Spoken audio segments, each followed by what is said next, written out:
کیونکہ میں پروگرام میں نہیں تھا، میں بھی پروفیسر مجید بیدار صاحب کا لیکچر سننے آیا تھا، کیونکہ ان کا عنوان ہی تھوڑا سا نیا ہے، اس کے ذریعے سے کچھ معلومات حاصل کرنے آ گیا تھا میں۔ اقبال اور روایتی اسلاف، انہوں نے یہ عنوان دیا تھا۔ اب پتہ نہیں کیا ان کی مجبوریاں تھے، نہیں آ سکے پروفیسر صاحب۔ اب مینجمنٹ کے افراد نے مجھ سے انہوں نے خواہش کی کہ تھوڑا سا آپ لیکچر دے دیں، تو میں نے اقبال اور قومیت یہ عنوان میں نے منتخب کیا ہے۔ حضرات، یہ قومیت کا جو تصور آیا ہے ہندوستان میں، اور خاص طور پر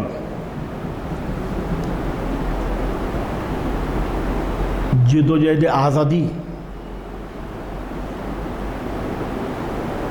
کے حالات کے پس منظر میں، اس تصور کو، اس رجحان کو فوقیت حاصل ہوئی، اور ہندوستان میں بہت سے قلمکار ایسے گزرے ہیں جنہوں نے 1757 سے لے کر 1947 تک اس قومیت کے جذبوں کو ایک تحریک کے ذریعے سے عام کرنے کی کوشش کی ہے۔ لیکن میں بتاؤں آپ کو، پہلی مرتبہ یہ جو لفظ ہے قومیت، قوم، ہمارے ایک بہت بڑے مصلح قوم ہیں سر سید احمد خان، ان کے اگر پورے کارناموں کو، ان کے کتابوں کو اگر آپ پڑھیں گے تو اس میں انہوں نے نیشن کا لفظ استعمال کیا ہے، قوم کا لفظ استعمال کیا ہے، اور وہیں سے یہ رجحان فوقیت پاتا رہا۔ دراصل ہمارے اسلاف نے بہت سی چیزوں کو تخلیق کیا ہے،